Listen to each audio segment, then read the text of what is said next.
औज़ुबिल्लाहिमिनश्शैतानिर्रजीम बिस्मिल्लाहिर्रहमानिर्रहीम। अस्सलाम वालेकुम बेटा। आज का जो हमारा टॉपिक है वो है ट्रांसलेटर। कल हमने लैंग्वेज, कंप्यूटर लैंग्वेज और उसकी टाइप को देखा था।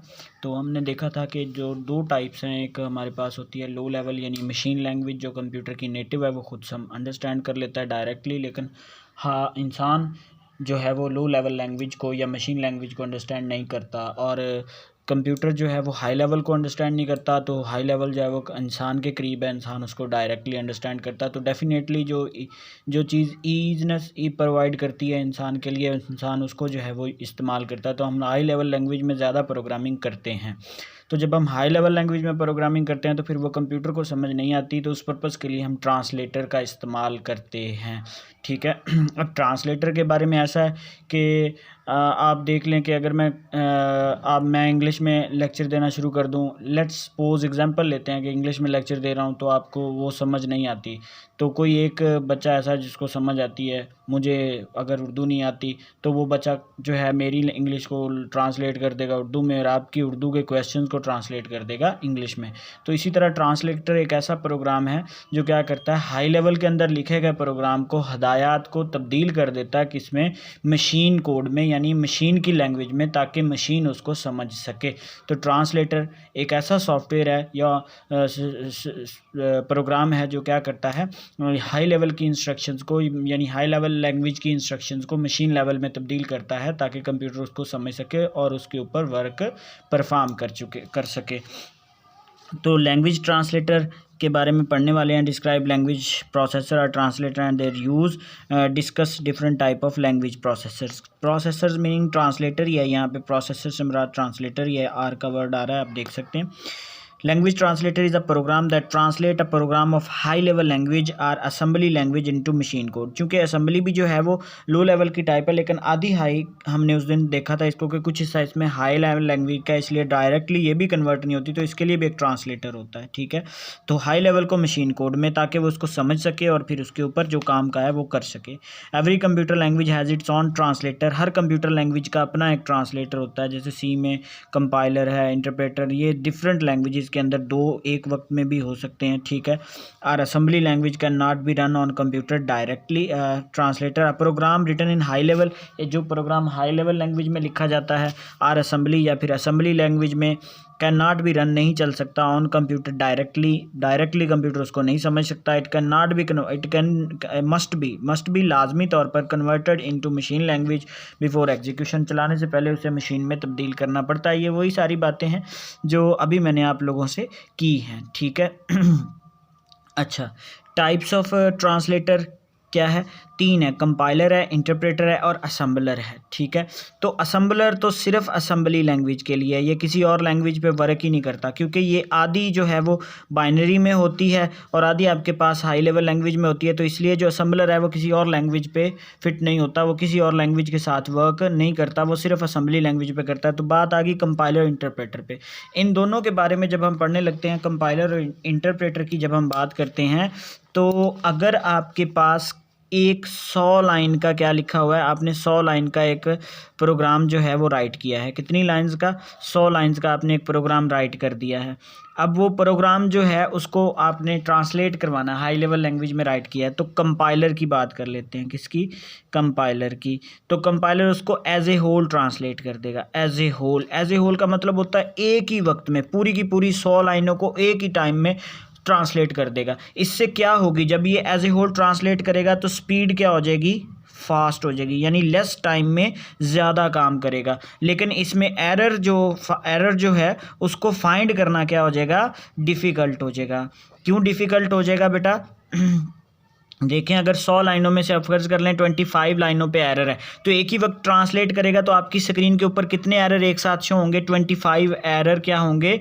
एक साथ आपकी स्क्रीन के ऊपर क्या हो जाएंगे? शो हो जाएंगे। तो आपको पता ही नहीं चलेगा कौन सी लाइन में एरर है, कौन सी लाइन में नहीं एरर है। तो एज ए होल करने का एक तो है ये कि फास्ट हो जाता है, काम बड़ी तेज़ी से होता है। लेकिन अगर एरर हो तो वो काफ़ी ज़्यादा स्क्रीन पे आते हैं, उनको एरर फाइंड करना इसमें क्या है? डिफ़िकल्ट है। इसके ब्रक्स है इंटरप्रेटर। इसके अगेंस्ट कौन सा है? अल्टरनेटिव कह लें या अगर इंटरप्रेटर की बात करें तो इसमें भी आपने एक 100 लाइन का प्रोग्राम क्या कर दिया है बेटा, राइट कर दिया है। अगर आपने इसमें भी 100 लाइन का प्रोग्राम राइट कर दिया है तो प्रोग्राम अब जो है वन स्टेटमेंट, या आप कह लें कि वन लाइन एक वक्त में एग्जीक्यूट करेगा, one statement by one statement, ठीक है। पहले एक स्टेटमेंट को क्या करेगा, ट्रांसलेट करेगा, फिर इसी को क्या करेगा, एग्जीक्यूट करेगा, और फिर जो है वो आपको क्या कर देगा, नेक्स्ट की तरफ बाद में मूव करेगा। अब देखें इससे स्पीड क्या हो जाएगी, स्पीड हो जाएगी स्लो, लेकिन एरर फाइंड करना क्या हो जाएगा, इजी हो जाएगा। एरर फाइंडिंग क्या हो जाएगी, इजी हो जाएगी, ठीक है।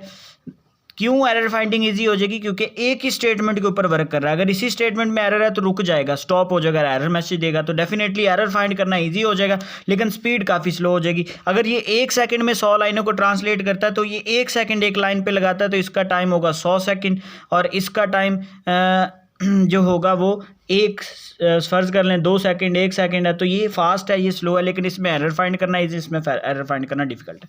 अब ये ट्रांसलेट करता है, जब ये किसी भी प्रोग्राम को ट्रांसलेट करता है तो हाई लेवल से कर रहा होता है, तो उसका ऑब्जेक्ट कोड प्रोड्यूस करता है, यानी सारी लाइनों को एक साथ जो है वो बाइनरी में मशीन में तब्दील करता है। लेकिन ये जब ट्रांसलेट कर रहा होता है तो ये ऑब्जेक्ट कोड नहीं देता है, क्योंकि ये इसका एग्जीक्यूट भी उस लाइन को साथ ही कर देता है, फिर नेक्स्ट लाइन की तरफ जाता है, तो वो एग्जीक्यूट एक साथ ही करता है, एक साथ ट्रांसलेट करता है, एक साथ एग्जीक्यूट करता है। ये एग्जीक्यूट साथ करता है, इसलिए इसके अंदर ऑब्जेक्ट कोड जो है वो प्रोड्यूस नहीं होता है। तो आगे इनकी वर्किंग के बारे में बताया, जो भी वही बातें इधर हैं, देख लेते हैं। A compiler is a program that converts the instruction of high level language, high level language की हिदायत को into machine language as a whole, एक ही वक्त में सारी की सारी 100 है 200 है जितनी भी हैं। Program written in high language is called source program, ये आप जानते हैं, सोर्स कोड या source program. The compiler convert the source program into machine code, the machine code program is known as object program. यानी मैंने कहा कि ये ऑब्जेक्ट कोड प्रोड्यूस करता है, क्योंकि ये एक साथ ट्रांसलेट करता है तो फिर ऑब्जेक्ट कोड आता है।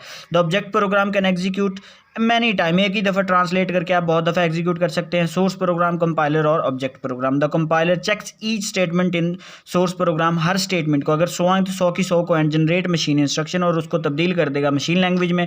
Compiler also check syntax error in the program. Syntax error भी लैंग्वेज के रूल्स एंड रेगुलेशन होते हैं, उसे बोलते हैं लैंग्वेज का साइंटैक्स, तरीकाकार जिसमें हम प्रोग्रामिंग करें, अगर उसको ब्रेक करें। अगर प्रिंट का पी बड़ा रखना है तो बड़ा रखेंगे, स्कैन एफ का एस जो है वो छोटा रखना है, बड़ा रखना है तो छोटा रखना है, छोटा रखेंगे बड़ा रखना है, जो भी उसका रूल होगा, ठीक है। इंटीजर का आई छोटा होना चाहिए, integer I N T small में होना चाहिए, तो उसके रूल्स को नहीं ब्रेक करेंगे।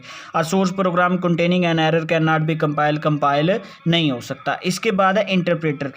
अच्छा कुछ बातें मैंने एक्स्ट्रा भी बताई, तो वो आपके जनरल नॉलेज के लिए। An interpreter is a program that convert one statement of a program into machine at one time, एक वक्त में एक, ये एक वक्त में सारी, ठीक है। It execute the statement before translating the next, वो उसी को चला देता है तो फिर जाता है दूसरी की तरफ। If there is an error in the statement, जब ये चलाता है तो ये ऑब्जेक्ट कोड नहीं देता, ये ऑब्जेक्ट कोड देता है, ये ऑब्जेक्ट कोड में तब्दील नहीं करता। If there is an error in the statement, अगर कोई एरर है, the interpreter stops working and display error message, और एरर मैसेज देता है उसी स्टेटमेंट के ऊपर, इसलिए इसमें एरर को फाइंड करना क्या हो जाता है, ईजी हो जाता है। The advantage of interpreter over compiler is that an error is found immediately, क्योंकि उसी लाइन में काम कर रहा है, अगर उसमें एरर है तो फौरी तौर पे मिल जाएगा। So the programmer can correct the error during program development, बनाते वक्त ही। The disadvantage of interpreter is that it is not very efficient, ये इतना फास्ट नहीं है, स्लो है।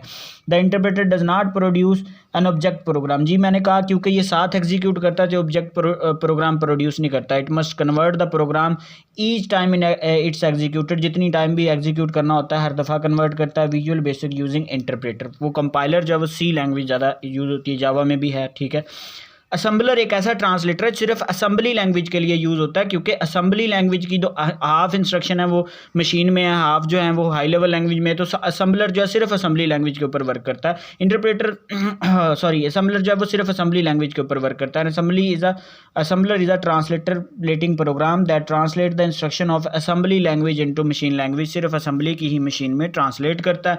डिफरेंस बिटवीन कंपाइलर इंटरप्रेटर आप देख लेंगे। What is the difference between memory and storage, ये भी आप देख लेंगे। और आप का जो 5वां चैप्टर है बेटा ये कंप्लीट हो चुका है। इंशाल्लाह कल जो है हम नेक्स्ट 6 चैप्टर स्टार्ट करेंगे। अल्लाह हाफिज़।